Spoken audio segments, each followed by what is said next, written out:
I'm Vanessa Powell.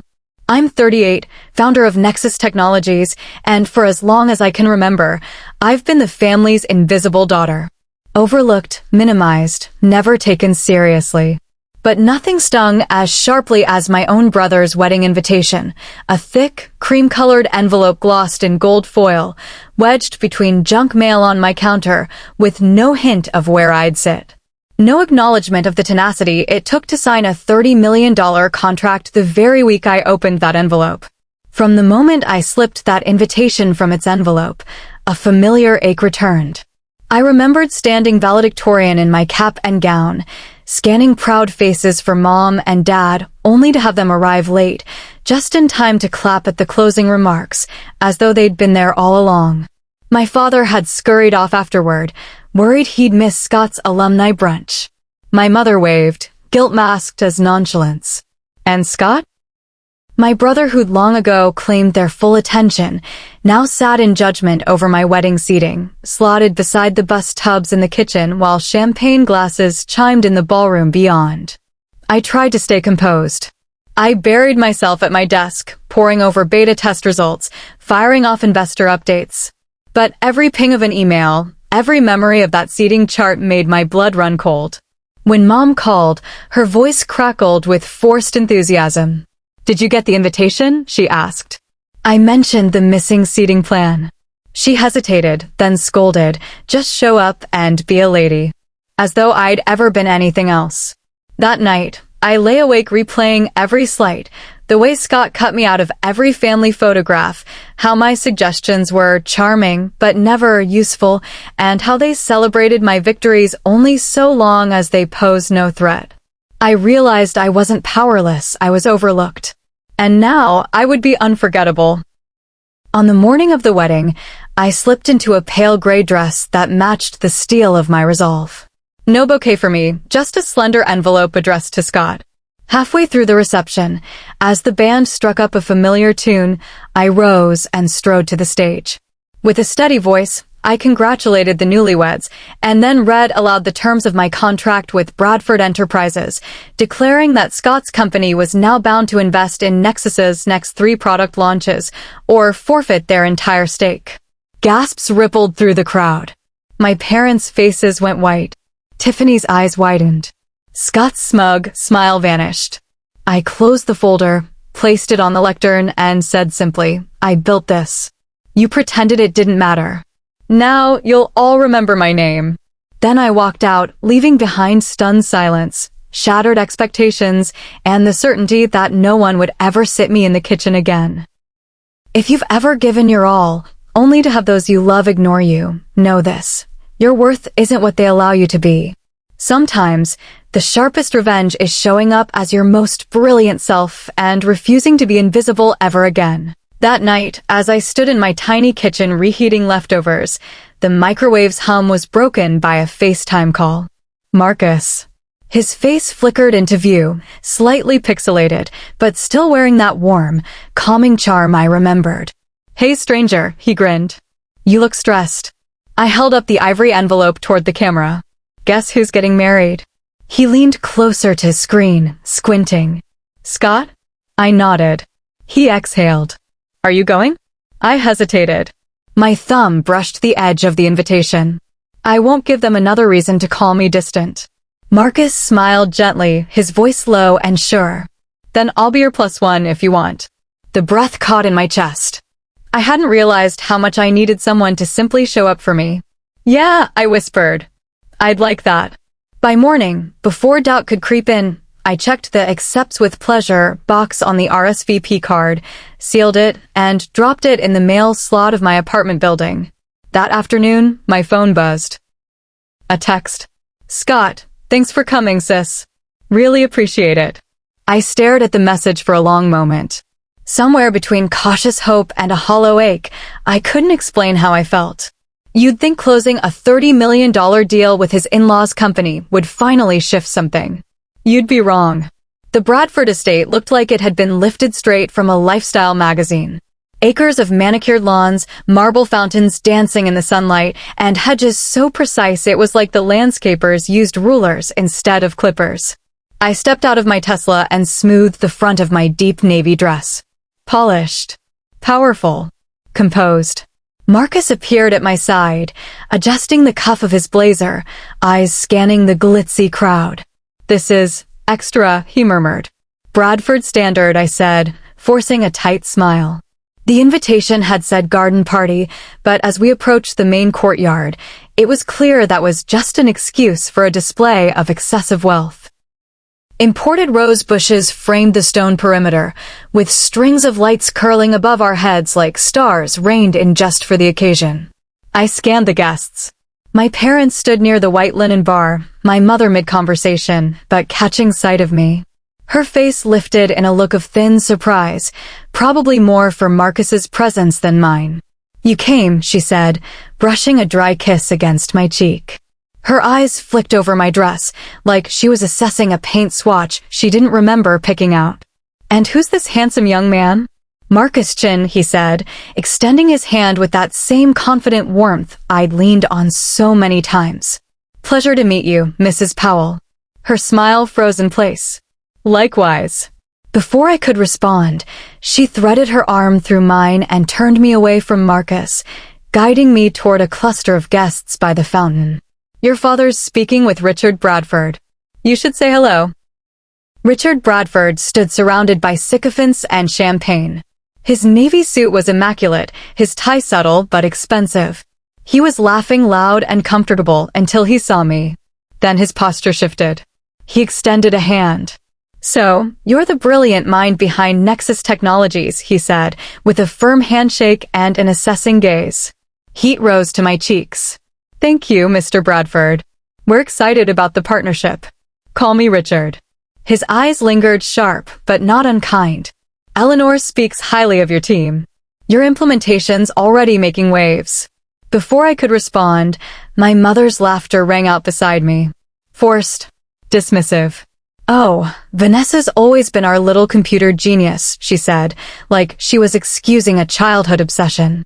"But Scott's really the one making strides in the family business." Richard's brows drew together. "Scott never mentioned his sister in Nexus."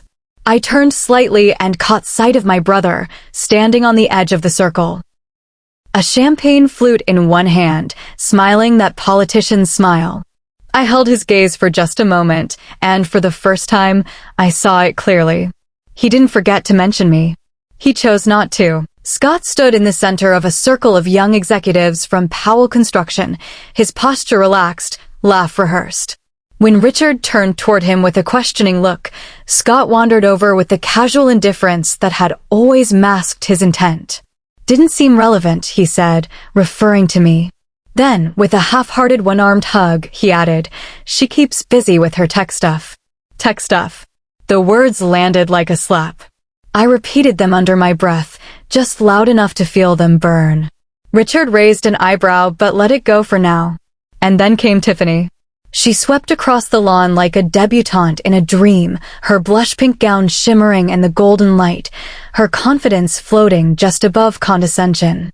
"Vanessa, you made it," she cooed, air-kissing both my cheeks before her gaze dropped to assess my navy blue dress. Navy, so practical. I held my smile in place like a mask. "You look lovely too." Marcus moved subtly closer, placing a hand at the small of my back. A gesture so quiet, so grounding, I didn't realize how much I needed it until it was there. As conversation circled back to business, Richard re-engaged. "We're already seeing efficiency improvements," he said. "I'd love to hear more about your development process." I took a breath, held it for strength, and released it. I built Nexus from scratch. No family backing. No shortcuts. It landed like a dropped glass, silent, then sharp. Even Richard paused, blinking in what I could only interpret as genuine respect. "That's impressive," he said finally, voice low and steady. My father coughed into his drink. My mother jumped in, pivoting the conversation with practice speed. "Did you see the new landscaping near the guest cottages?" she said, waving toward nothing. But the moment was already scorched into the air. Later, as the sun dipped low and guests began drifting toward the reception hall, Marcus and I made our way toward the valet line. He leaned in. "You really think they'll treat you better at the wedding?" I didn't answer, because I already knew. When we arrived at the reception check-in, the wedding planner's face faltered the second her eyes found my name. I saw her fingers hesitate over the iPad, hovering as if silently pleading for my name to disappear. Vanessa Powell, +1, she said finally, voice carefully bright but brittle around the edges. Yes, Table O. Table O? Before I could ask, she gestured to one of the catering assistants. Please show them. Marcus laced his fingers into mine. I gripped his hand tighter than I meant to. We followed. The main reception hall sparkled like something out of a fantasy, towering crystal chandeliers, blush florals cascading from ceilings, gold-rimmed place settings atop ivory-draped tables. Laughter spilled like music, every corner curated, every guest draped in charm. But we didn't stop. Past the grand entrance. Past the last table. Then came a narrow hallway. The air shifted, less perfume, more fryer oil and dish steam. We passed racks of glassware and busy staff in black aprons. The hum of joy behind us gave way to the whir of an industrial dishwasher. And finally, the door opened. A tiny folding table sat in the far corner of the kitchen. The tablecloth didn't quite reach the floor. Two mismatched metal chairs sat tucked beneath it, just beside a stack of bus tubs and an empty dessert cart. A single, half-melted tea light flickered atop a chipped saucer. I blinked. You're kidding.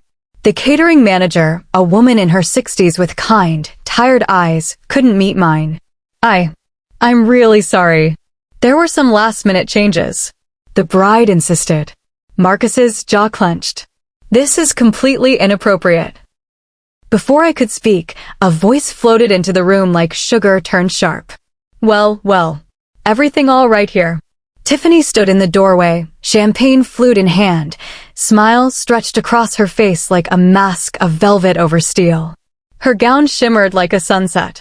Her tone glowed with innocence. But I knew better. Well, everything all right here? Tiffany stood in the kitchen doorway like she'd stepped off the cover of a bridal magazine, gracefully poised, the champagne flute in her hand sparkling like her smile. But the sweetness of her voice didn't reach her eyes. She knew exactly what she was doing. My throat tightened as I stepped forward, careful not to let the emotion rise too fast. Yes, I said, my voice low and steady. Everything is just as you planned. Tiffany took a delicate sip from her glass, her expression unchanging. It's just that the guest list kept growing, and we had to make a few quick adjustments. I'm sure you understand. Weddings are complicated. I held her gaze. Of course. Logistics are tricky.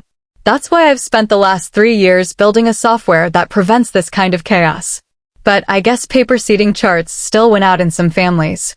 The catering staff froze around us, pretending not to listen. Tiffany's smile didn't waver, but her grip tightened slightly on the stem of her glass. Well, she said, we're just so glad you're here. Scott will be thrilled. Then she turned, her gown sweeping behind her like a curtain closing on a stage. Marcus and I sat in silence at the wobbling table. Somewhere behind the kitchen doors, a jazz quartet played. Silverware clinked. Laughter echoed. My father was likely holding court with shareholders. My mother would be offering compliments that disguised corrections. Scott would be glowing, basking in a spotlight he'd never had to earn. And I was here. Again. Forgotten. Tucked away like the piece of the family puzzle that never quite fit. Marcus gently reached across the table and took my hand. You don't have to stay. But I wasn't ready to go. Not yet. Something inside me, something quiet and old, was stirring. Not rage. Not even pain. Clarity. Halfway through the reception, a catering assistant passed through the kitchen with a silver tray of untouched wedding favors, small velvet boxes tied with ivory ribbons. Inside each one was a personalized thank you card and a handcrafted crystal paperweight with the initials T and S etched in gold. The assistant paused when she saw us. Would you like one? She asked, almost apologetically. I took a box, untied the ribbon slowly. The note inside read, "Thank you for being part of our day. Your presence means everything to us. Tiffany and Scott." Everything? I looked at Marcus, then back at the card. I think it's time, I whispered. We slipped back through the hallway and into the reception hall. The air was thick with warmth and champagne-soaked joy. At the head table, Scott was laughing with someone from Bradford Enterprises. Tiffany sat beside him, eyes scanning the room like a queen surveying her court. No one noticed us at first. No one ever did. I walked calmly to the microphone set up near the small bandstand. Marcus followed, but kept a respectful distance. I tapped the mic. The room hushed. Eyes turned. Conversations stilled. The band quieted. I met my brother's gaze. "Good evening," I began, voice steady, heart racing beneath the silk of my dress. "For those of you who don't know me, I'm Vanessa Powell, Scott's sister, founder and CEO of Nexus Technologies." A flicker of confusion passed through a few faces. Others straightened. I wasn't sure I was going to say anything tonight, but sometimes silence feels like consent. And I can't be silent anymore. Tiffany stiffened. Scott leaned forward, concern bleeding into his face. I grew up in the shadow of this family. Always the quiet one. The one with her head in books and hands on a keyboard. While Scott took center stage, I built. While he was applauded, I worked. And I believed, foolishly, that success would earn me my seat at the table. I held up the favor box. "This says my presence means everything." But my assigned table, next to the bus tub, said otherwise. Gasps scattered through the crowd. I've signed million-dollar contracts. I've led a company from startup to global scale. But today, I was seated in the kitchen. And the truth is, it's exactly where they always thought I belonged. A long, echoing silence. Then I smiled, not bitter, just done. But I'm not here for pity. I'm here to say thank you. Because in that kitchen, I realized something important. I don't need their table. I'll build my own. I set the favor box on the edge of the stage. Then I turned and walked out, shoulders straight, heart full, not broken, but finally, truly free. Outside, the sky had turned lavender and gold. Marcus fell in step beside me. He didn't say a word. He didn't need to, because I was no longer trying to be seen. I was becoming impossible to ignore. Scott stood in the center of a circle of young executives from Powell Construction, his posture relaxed, laugh rehearsed. When Richard turned toward him with a questioning look, Scott wandered over with the casual indifference that had always masked his intent. "Didn't seem relevant," he said, referring to me. Then, with a half-hearted one-armed hug, he added, "She keeps busy with her tech stuff." Tech stuff. The words landed like a slap. I repeated them under my breath, just loud enough to feel them burn. Richard raised an eyebrow but let it go for now. And then came Tiffany. She swept across the lawn like a debutante in a dream, her blush-pink gown shimmering in the golden light, her confidence floating just above condescension. "Vanessa, you made it," she cooed, air-kissing both my cheeks before her gaze dropped to assess my navy blue dress. Navy, so practical. I held my smile in place like a mask. "You look lovely too." Marcus moved subtly closer, placing a hand at the small of my back. A gesture so quiet, so grounding, I didn't realize how much I needed it until it was there. As conversation circled back to business, Richard re-engaged. "We're already seeing efficiency improvements," he said. "I'd love to hear more about your development process." I took a breath, held it for strength, and released it. I built Nexus from scratch. No family backing. No shortcuts. It landed like a dropped glass, silent, then sharp. Even Richard paused, blinking in what I could only interpret as genuine respect. "That's impressive," he said finally, voice low and steady. My father coughed into his drink. My mother jumped in, pivoting the conversation with practice speed. "Did you see the new landscaping near the guest cottages?" she said, waving toward nothing. But the moment was already scorched into the air. Later, as the sun dipped low and guests began drifting toward the reception hall, Marcus and I made our way toward the valet line. He leaned in. "You really think they'll treat you better at the wedding?" I didn't answer, because I already knew.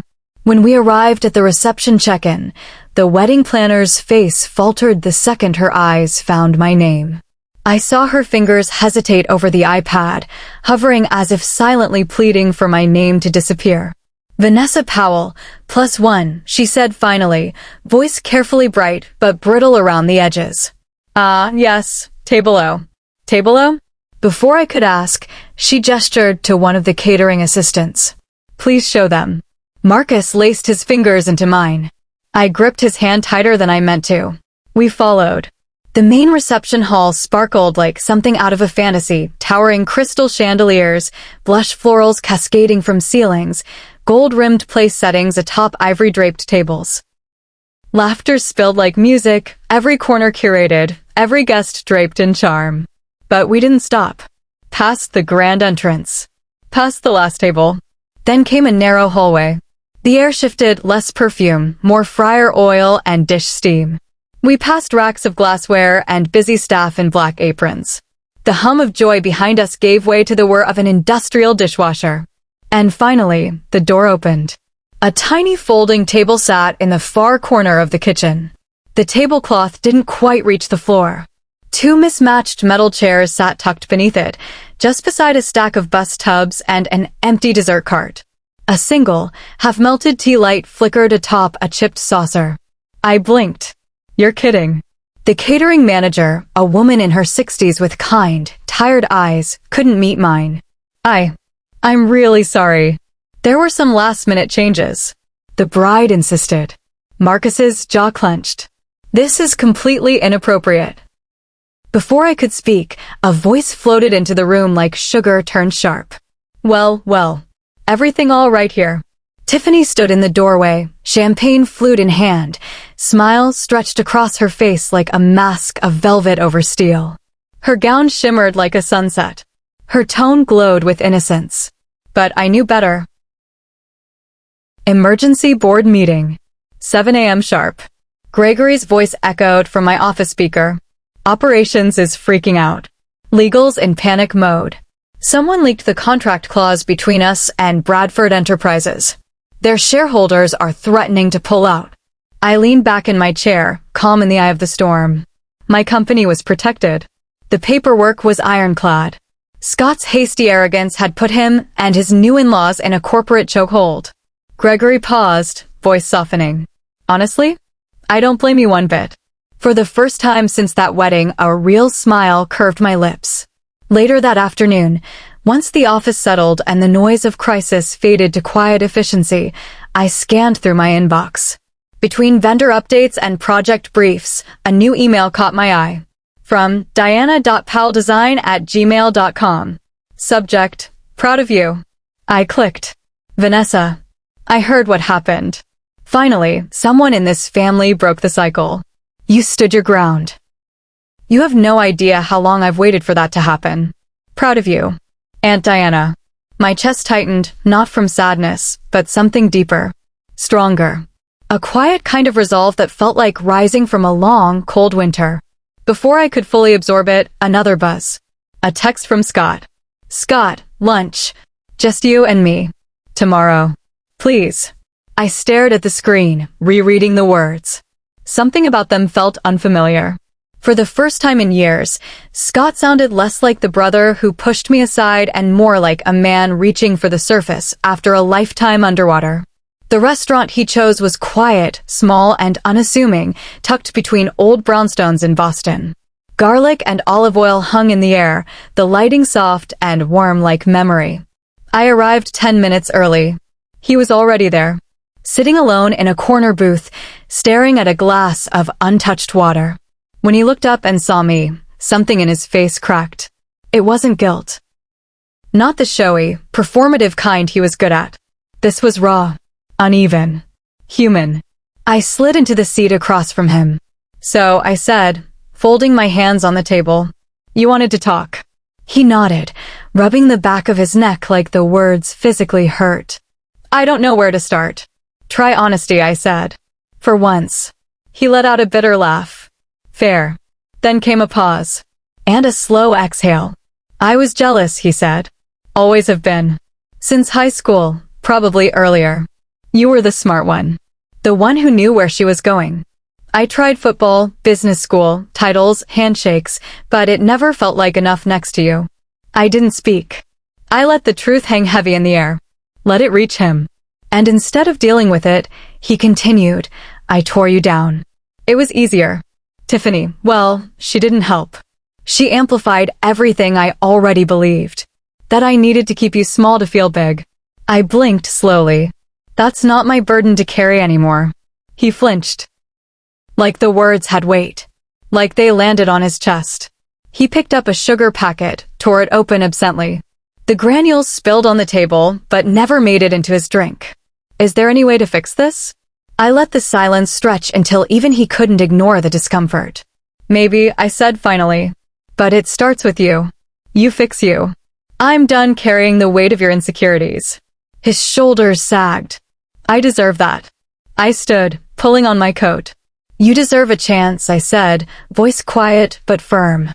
What you do with it, that's on you. As I stepped out into the cold, a familiar car pulled up. The passenger window rolled down, and Marcus leaned toward the door, that familiar smile blooming like sunlight through fog. Let's go, he said. You've got better places to be. I climbed in, exhaling a breath I hadn't realized I was holding. That night, back in my apartment, I glanced at my phone before bed. One new message. From Aunt Diana. Subject, next steps. Dinner next week. Just us girls. My treat. You've earned it. I smiled, setting the phone on my nightstand. For the first time in years, I wasn't reaching for belonging. I already had it within myself. I pulled back the curtains and looked out over the city, Boston glowing like a constellation brought to Earth. The skyline blinked against the June night, steady and alive. Below, people moved on, oblivious to the shift that had happened in one small corner of the world. A single thought settled into me like bedrock. Maybe the best seat at the table is the one I built for myself. And for the first time in years, I wasn't dreading the next family dinner. The echoes of betrayal still lingered. I won't lie and say they vanished overnight. The wounds carved by silence, minimization, and exclusion run deep. But this time, they were no longer in control. Their volume had been turned down by something stronger. Self-respect. Boundaries. And the knowledge that I had finally chosen myself. What began as a humiliation at a wedding table shoved in the corner of a kitchen had evolved into something far greater, a quiet, powerful act of reclamation, of worth, of identity. That night in the kitchen wasn't just an insult. It was a mirror that reflected every moment I had allowed myself to shrink for the comfort of people who wouldn't even offer me a proper chair. But something changed. Like a fault line finally giving after years of quiet pressure, the truth split through the surface, shattering pretense, exposing every lie. It forced accountability from people who had lived their entire lives assuming they'd never be called to face themselves. In the weeks that followed, Nexus Technologies announced a major pivot, cutting ties with Bradford Enterprises. Headlines followed. Industry panels reached out. Investors who had once only wanted Scott's signature now asked for mine directly. It was no longer about proximity to family influence. It was about the woman who'd built something too valuable to ignore. Scott tried. I'll give him that.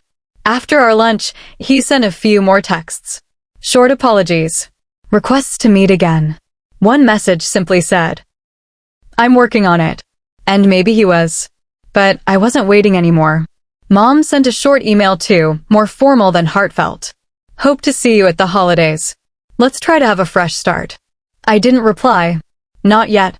Some doors don't close with a slam. Some just stay cracked until the air clears. Aunt Diana and I met for dinner, just like she promised. We laughed, cried a little too, talked about her early days in design, the way she'd been silenced by the same family machinery, how she chose to step away quietly instead of fighting for space that never existed. I realized that night I wasn't the first to be pushed aside, but I might be the last to take it quietly. And Marcus? He stayed. Not as a hero. Not as someone to save me. Just someone who stood beside me and reminded me, gently, always, that I deserved better, even when I had forgotten. Sometimes the people who hold you up don't shout. They just stand there and don't let you fall. So no, I didn't flip the table at the wedding. I built my own. Stronger. Sharper. Higher. And now, when I sit at it, I don't ask for permission. I don't wait to be invited. I decide who sits with me. Because when injustice meets unwavering resolve, even the most gilded tables can be overturned. And from the wreckage, a throne can rise.